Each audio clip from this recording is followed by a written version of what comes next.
सभी पत्रकार मित्रों को नमस्कार। आपका स्वागत, अभिनंदन। विष्णु चेतानी, भारतीय जनता पार्टी कार्यालय पर मैं आपका स्वागत करता हूं। सर अभी 19 तारीख को आगामी, आज हम 15 तारीख को यहाँ बैठे हैं, 19 तारीख को भारतीय जनता पार्टी के नेतृत्व में पूरे प्रदेश में 4 परिवर्तन संकल्प यात्राएं निकल रही है। उसमें से एक परिवर्तन संकल्प यात्रा जो गोगामेडी से शुरू हुई है वो 19 तारीख को दोपहर में 2:30 बजे नीम का थाना आने वाली है। जनता में काफी उत्साह है उस यात्रा के स्वागत के लिए, अभिनंदन के लिए। भारतीय जनता पार्टी के सब कार्यकर्ताओं ने मिलकर, मैं भी विष्णु चेतानी हूं और इस जिले का, सीकर जिले का पूर्व जिलाध्यक्ष हूं, यहाँ का कार्यकर्ता हूं। हम सब कार्यकर्ताओं ने उस यात्रा के भव्य स्वागत की तैयारियां की है। उस यात्रा में एक पूरे प्रदेश में परिवर्तन का संदेश और जनता का जिस प्रकार उमड़ कर आना, ये वास्तव में एक आने वाले समय का सिग्नल हमको मिल रहा है, दे रहे हैं। पूरे प्रदेश में मैं 3 स्तरों पर बातचीत आपसे करना चाहूंगा। प्रदेश के स्तर पर बातचीत करूं तो इस समय कानून व्यवस्था की सबसे पहले मैं बात कर लूं। पूरे देश में आज अपराध की राजधानी बन गया है राजस्थान। सबसे ज्यादा अपराध आज राजस्थान में हो रहे हैं। मां बहनों की इज्जत की बातचीत होती है तो उस मामले में भी राजस्थान ने आज 1 नंबर पर राजस्थान आया है। और इसी बात पर जब सदन में चर्चा होती है तो बेशर्मी के साथ में कांग्रेस के सीनियर मंत्री कहते हैं कि राजस्थान में इसलिए बलात्कार होते हैं कि ये मर्दों का प्रदेश है। निर्लज्जता के साथ में उन्हें शर्म भी नहीं आती। प्रदेश के मुख्यमंत्री जी का भी इस प्रकार का स्टेटमेंट आया कि रिश्तेदार और परिवार के लोग ही मां बहनों की इज्जत पर हाथ डालते हैं। मैं युवाओं का प्रतिनिधित्व भी करता हूं। युवाओं की बात करूं तो 70 लाख विद्यार्थियों के भविष्य के साथ में खिलवाड़ इस राजस्थान की सरकार ने यह बड़ा अपराध किया है। राजस्थान में पेपर ऐसे बिके हैं जैसे कोई बाजार में तरकारी बिकती हो। और जब भारतीय जनता पार्टी के नेतृत्व ने और बाकी समाज के अन्य संगठनों ने सीबीआई जांच की मांग की तो अंतिम समय तक माननीय मुख्यमंत्री जी ने यह स्वीकार नहीं किया। और आप सब लोग इस प्रकार की व्यवस्था जानते हैं कि राज्य सरकार की अनुमति आवश्यक होती है, लेकिन अभी तक भी वो सीबीआई जांच से लगातार बचते रहे। वो किसे बचाना चाहते हैं, ये एक बहुत बड़ा प्रश्न राजस्थान की जनता के सामने है। राजस्थान के किसानों को एक प्रकार का धोखा देकर कि 10 दिन में हम संपूर्ण कर्जा माफ करेंगे। कांग्रेस के राजकुमार ने इस प्रकार की घोषणा की थी कि 10 दिन में हम संपूर्ण कर्जा माफ कर देंगे, युवाओं को रोजगार देंगे, रोजगार नहीं दे पाए तो पेंशन देंगे, भत्ता देंगे, बेरोजगारी भत्ता। इस प्रकार की बातों के साथ में उन्होंने सत्ता का अपहरण किया। वास्तव में 4.5 साल तक इस जनता को बार बार इतना प्रताड़ित करते रहे, परेशान करते रहे। पूरे दुनिया में एक महामारी फैली थी और राजस्थान की पूरी सरकार 5 स्टार होटलों में बैठकर अय्याशी कर रही थी। इस सरकार के सामने पूरे 4.5 साल एक ही एजेंडा रहा, सरकार बचाओ अभियान। उसके अलावा जनता की कोई फिक्र नहीं थी। अचानक 6 महीने में वो कहते हम आपको राहत देंगे। और राहत भी कैसी? घोषणा पत्र में कहते कि बिजली के दाम नहीं बढ़ाएंगे। 18 बार राजस्थान में बिजली के दाम बढ़े और पूरे राजस्थान में तेल और इस प्रकार की पेट्रोल डीजल की बात करूं तो सबसे महंगा राजस्थान है। अपराध में 1 नंबर पर, कीमतों में 1 नंबर पर, मां बहनों की इज्जत खराब करने में 1 नंबर पर। और पूरे 5 साल सरकार सिर्फ अपनी सरकार बचाती रही। मैं एक बार प्रदेश से नीचे उतरकर नीम का थाना पर भी आ जाता हूं। नीम का थाना के माननीय विधायक बड़ी बातें करते हैं। उन्हीं विधायक साहब के बहुत सारे पुराने स्टेटमेंटों को सुन लेंगे। वो जाकर उस गुड़गांव में होटलों में बैठे थे और अपनी ही सरकार पर आरोप लगाए थे कि सरकार डेवलपमेंट के काम नहीं कर रही। हमारा विरोध सरकार से डेवलपमेंट को लेकर है क्योंकि हम जनता के प्रति जवाब दें। आज वो कहते हैं कि हमने बहुत सारा डेवलपमेंट किया। मुझे लगता है कि उन्होंने भी जादूगर से जादूगिरी सीखी है। जादू का एक फार्मूला है कि जो दिखता तो है लेकिन जमीन पर होता नहीं है, वैसा ही हमारे विधायक जी। मैं अपन सब लोग हॉस्पिटल के पड़ोस में बैठे हैं। ये हॉस्पिटल इस नीम का थाना जिले का सबसे बड़ा अस्पताल है। नीम का थाना को जिला बनाया है, इस बात के लिए मैं बधाई देता हूं उनको। ये नीम का थाना की जायज डिमांड थी, लेकिन क्योंकि वो खुशी थोड़ी सी कम हो जाती है कि बहुत सारे बने हैं, लेकिन नीम का थाना का अपना हक था।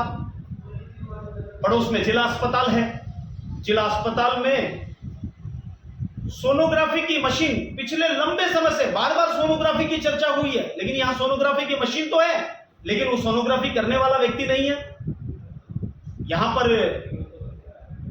पेशेंट जो है मजबूर है बाहर जाने के लिए। नीम का थाना के मैं गांव गांव बूथ बूथ ढाणी ढाणी जाकर आया हूं, जहां जाऊं वहां पानी की समस्या दिखाई देती है। केंद्र सरकार ने 28,500 करोड़ रुपया हर घर नल योजना में उसके नाते राजस्थान को दिया है, लेकिन बावजूद उसके राजस्थान में नीम का थाना के एक्शियन को यहीं के जिला कलेक्टर ने चार्जशीट दी थी, नोटिस दिया था। यह सब हमको दिखाई देता है। कुल मिलाकर विकास की घोषणाएं तो हैं, विकास के सब्ज बाग तो दिखाए जाते हैं, लेकिन धरातल पर कुछ और तस्वीर बयां होती है। एक विषय, मेरे विजन के बारे में भी कोई बात हो रही थी, तो मुझे लगता है कि ये राज्य सरकार के और स्थानीय सरकार के विषय में मैंने कहा है। बाकी पत्रकार मित्र मुझे जिस प्रकार का बात पूछेंगे मैं उन सब के उत्तर देने का प्रयास करूंगा। मैं एक भारतीय जनता पार्टी का छोटा सा कार्यकर्ता हूं। वर्तमान में नीम का थाना बीजेपी की क्या स्थिति है सर?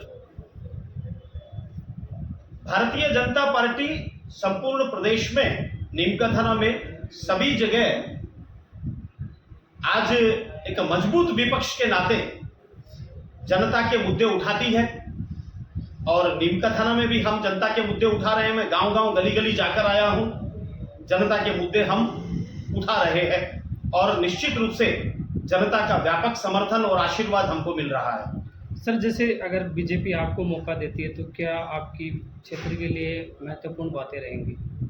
देखो, एक बात बहुत स्पष्ट है, मैं इसी नीम का थाना क्षेत्र में पैदा हुआ, बड़ा हुआ, यहाँ के माटी में पलकर बड़ा हुआ हूँ, और यहाँ के समस्याओं से लेकर यहाँ के जनता के मनोभाव, उन सब बातों को मैं बहुत अच्छी तरह पहचानता हूँ। इस नीम का थाना में बहुत पोटेंशियल दिया भगवान ने हमको, अपार अकूत संपदाएं हमको दी है, प्राकृतिक संसाधन दिए हैं बहुत। हम हरियाणा प्रदेश के और दिल्ली के नजदीक हैं, जयपुर के भी नजदीक हैं। प्रकृति ने भी हमको ऐसे ऐसे स्थान दिए हैं, भगवान शंकर के ही 5 स्थान हैं कि यहाँ टूरिज्म का बहुत बड़ा स्कोप है, मिनरल डेवलपमेंट में और इंडस्ट्रियल डेवलपमेंट में बहुत बड़ा स्कोप है। डेडिकेटेड फ्रेट कॉरिडोर हमारे नजदीक से निकल रहा है, नीम का थाना के भी बीच में से निकल रहा है, तो एक बहुत बड़ा पोटेंशियल, इसलिए रोजगार की अथाह संभावनाएं हैं। अलग अलग क्षेत्रों में जाओ, किसी भी रूट पर नीम का थाना से निकलने वाले 4-5 रूट है, उसमें इधर जाएंगे तो माउंडा एक बहुत बड़ा स्थान है, इधर जाएंगे तो चला, गुहाला 2 बहुत बड़े स्थान हैं, इधर गणेश्वर बहुत बड़ा स्थान है, पाटन बहुत बड़ा स्थान है। सभी जगह पर कहीं पर तहसील की आवश्यकता है, कहीं पर उप तहसील की आवश्यकता है, कहीं पर स्टेडियम बनने चाहिए। मैं जिस प्रकार के गांव में जाकर आया हूं, छोटे छोटे मिनी स्टेडियम बनाने का बहुत बड़ा स्कोप। यहाँ इतनी बड़ी मात्रा में युवा आबादी है और छोटे छोटे मिनी स्टेडियम बनते हैं, तो खेल की प्रतिभाओं के रूप में नीम का थाना से बहुत बड़ा इस प्रकार का पोटेंशियल हमारे यहाँ है। निश्चित रूप से इस सारे पोटेंशियल का उपयोग करते हुए एक तरफ हम युवाओं के रोजगार की चिंता यहाँ करने वाले हैं, यहाँ एक बड़ा इंफ्रास्ट्रक्चर और डेवलप हो उसकी चिंता करने वाले हैं। यहाँ पर रोटी, कपड़ा, मकान, शिक्षा, स्वास्थ्य ये व्यक्ति का सामान्य मूलभूत अधिकार है, और उन सब की पूर्ति होते हुए कैसे नीम का थाना 1 नंबर पर राजस्थान में आएगा, इसकी चर्चा हम निश्चित रूप से करेंगे। वह सदन के पटल पर भी करेंगे, और जिस प्रकार की प्रशासनिक योजनाएं बननी चाहिए वह भी निश्चित रूप से हम बनाएंगे। अगर सरकार और पार्टी मुझे अवसर देती है तो निश्चित रूप से करेंगे। सर, वर्तमान में नीम का थाना की सड़कों की क्या हालत देखते हैं आप? नीम का थाना में कुछ सड़कें बनी हैं, लेकिन बहुत बड़ी मात्रा में सड़कें बनने की आवश्यकता है। बहुत सारी प्रमुख सड़कें ऐसा लगता है कई बार कि गड्ढों में खोजनी पड़ती हैं। नीम का थाना एक बहुत बड़ा ट्रांसपोर्ट यहाँ से होता है, क्योंकि इंडस्ट्रियल एक डिवीजन भी है, और वहां पर सड़कों की हालत मुझे बताने की आवश्यकता नहीं, आप सब मीडिया के मित्र जानते हैं। कई बार तो कई सारे स्थानों पर तो ऐसा लगता है कि सीधे गड्ढों में से सड़क खोजनी पड़ेगी। सर 2 महीने में सड़कें नहीं बनती हैं, 2 महीने में उखड़ जाती हैं। मुझे लग रहा है कि ये जैसा आजकल बार बार मुझे लोगों से सुनने को मिलता है कि ये 40% कमीशन वाली सरकार है, उसमें यहाँ कौन कौन लोग हैं निश्चित रूप से उसकी जांच होनी चाहिए, लेकिन एक बहुत बड़ा कमीशन का भ्रष्टाचार ये दिखाई देता है। शायद केंद्र सरकार का आया हुआ पैसा इसीलिए कई बार उपयोग नहीं होता कि उतना बड़ा कमीशन देने वाले लोग दिखाई नहीं देते होंगे। सर जल जीवन मिशन जो योजना चल रही है केंद्र सरकार की, वो भी अभी तक लोगों की जो टंकियां हैं, प्रत्येक गांव में हमने सर्वे किया है कि टंकियां और जो घर घर नल पहुंचना चाहिए, वो अभी तक पानी की सुविधाएं लोगों को नहीं मिल पा रही हैं। सरकार बदलने दीजिए, मुझे लगता है कि ये सरकार का बड़ा घोटाला और साबित होगा, और सरकार ने इसमें राजस्थान की जनता के साथ में जैसे कोई दुश्मनी हो उनकी, वो दुश्मनी निकाली है। केंद्र सरकार ने धन देने में कोई कसर नहीं रखी, लेकिन आज राजस्थान उसकी प्रगति में 30वें नंबर पर है, जहां जल की सबसे अधिक आवश्यकता है। और गांव-गांव में मैं जाकर आया हूं, जिस प्रकार खुली पाइपलाइन डाली है, जिनमें अभी पानी तो नहीं आ रहा, लेकिन उन्होंने रास्ते जरूर अवरुद्ध कर दिए हैं। एक बहुत बड़ा जांच का विषय है, कौन कौन दोषी है उसे सजा मिलनी चाहिए। सर पिछले 2 दशक से अमूमन ये संदेश जनता के बीच में जाता है कि जो भी नीम का थाना विधानसभा से विधायक बनता है तो अवैध जो खनन है वो पोषित होते हैं वैध खनन की आड़ में। इस बारे में आप क्या कहेंगे? आप निश्चिंत रहिए, विष्णु चेतानी को इस क्षेत्र में अगर अवसर मिलता है, मुझे भारतीय जनता पार्टी अवसर देती है और जनता का आशीर्वाद मिलता है, तो 1% भी मैं आपके सामने वचन देकर कहता हूं, अवैध खनन भूल जाइए। इस नीम का थाना को लेकर वैध गतिविधियां जरूर चलनी चाहिए, क्योंकि वो रोजगार का साधन होती है, लेकिन एक व्यक्ति भी अगर 1 ग्राम भी अवैध करता है तो निश्चित रूप से उसे सजा मिलेगी। उसके जो भी कानून में प्रावधान है, उन प्रावधानों का पालन होगा। सर, वर्तमान राज्य सरकार के कार्यकाल को आप 10 में से कितने अंक देना चाहेंगे? मुझे लगता है 0 ही देना चाहिए। अंक देने का तो कोई कहानी नहीं है, क्योंकि सरकार कहां थी? सरकार तो 5 स्टार होटलों में बैठकर अय्याशी कर रही थी। उनके सामने एक ही लक्ष्य था 4.5 साल तो, कि हमारी सरकार बचाइए। उसी सरकार के जो नुमाइंदे हैं, जो उसमें मंत्री रहे हैं, वही कह रहे हैं कि भ्रष्टाचार की पराकाष्ठा हुई है। कभी किसी डायरी की बात आती है, कभी वो कहते हैं, कभी उन्हीं की सरकार के बीच में से स्टेटमेंट आता है कि हम इतने बच जाएंगे कि एक फॉर्च्यूनर हमारे लिए जाने के लिए पर्याप्त होगी। इससे ज्यादा हम क्या कहें, वो खुद ही बता रहे हैं। कांग्रेस सरकार ने नीम का थाना क्षेत्र को जिला बना दिया है, चुनावों में इस मुद्दे को भुनाने की कोशिश करेगी कांग्रेस? जिला की डिमांड 1953 से ये नीम का थाना में है, और सब लोगों ने कहीं सुना भी होगा, मैंने सोशल मीडिया के थ्रू इस नीम का थाना को जिला बने के अभियान में बहुत सारे लोगों ने अपना कंट्रीब्यूशन दिया है। आज राजस्थान में जिले बने हैं, नीम का थाना को जिला बनाया है, इसके लिए मैं मुख्यमंत्री जी का धन्यवाद ज्ञापित करता हूं। लेकिन जिन्होंने जिले नहीं मांगे उनको भी जिले बनाए हैं उन्होंने। इसका मतलब क्या है? इसका मतलब ये है कि उन्होंने राजनीतिक लाभ लेने की आकांक्षा के साथ में जिलों की घोषणा की, और बजट में जिस प्रकार के प्रावधान होने चाहिए, जिले की जिस प्रकार की आवश्यकता है, वो तो कहीं दिखाई नहीं देती। ऑलरेडी 2,29,000 करोड़ के बजट में उन्होंने आमद के प्रावधान में 1,89,000 करोड़ का प्रावधान किया है, तो 40,000 करोड़ वो कहां से लाने वाले हैं? और जो नए जिलों की डिमांड होने वाली है, कम से कम 20-25 हजार करोड़ रुपए उसके लिए भी चाहिए, वो कहां से लाने वाले? उसके बारे में तो कोई स्पष्टता नहीं है। उन्होंने एक बात जरूर सोच ली कि साला आने वाला आप भुगतेगा, हमें तो बना दो। सर यदि बीजेपी सरकार आती है तो क्या यूपी की जैसे यहाँ कानून लागू होंगे और भ्रष्टाचारियों के और अपराधियों के खिलाफ सख्त कार्रवाई की जाएगी? पक्का विश्वास रखिए, राजस्थान में भारतीय जनता पार्टी की सरकार और अपराधी कहीं भी एक साथ नहीं रह सकता। अपराधी या तो जेल में होंगे या जहां उन्हें होना चाहिए वहां होंगे। जहां भारतीय जनता पार्टी की सरकार है वहां अपराधी सड़क पर हो, जनता के बीच में हो, यह संभव नहीं है। सर, आपके साथ साथ बीजेपी की टिकट के लिए नीम का थाना विधानसभा क्षेत्र से और अन्य उम्मीदवार भी अपना हक जता रहे हैं। अगर आपको टिकट मिलती है और नहीं मिलती, इन दोनों परिस्थितियों में आपका पार्टी के लिए क्या दायित्व या क्या रोल होगा? भारतीय जनता पार्टी विभिन्न प्रकार के सर्वे कराकर पार्लियामेंट्री बोर्ड टिकट डिसाइड करता है।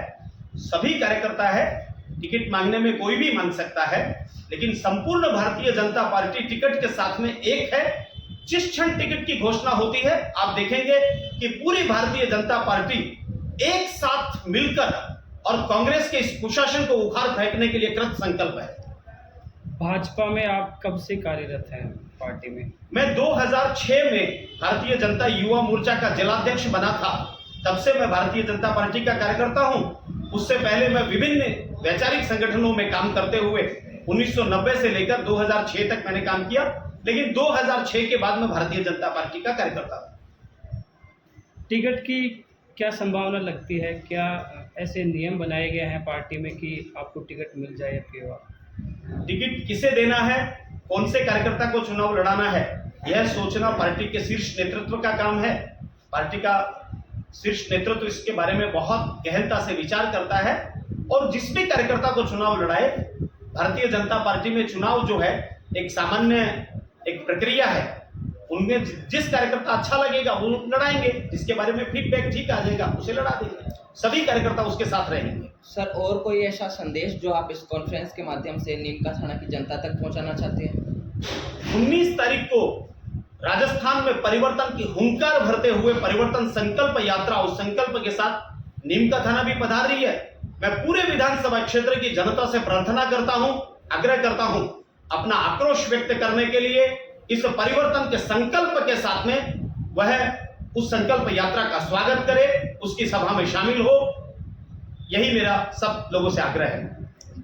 धन्यवाद। नमस्कार।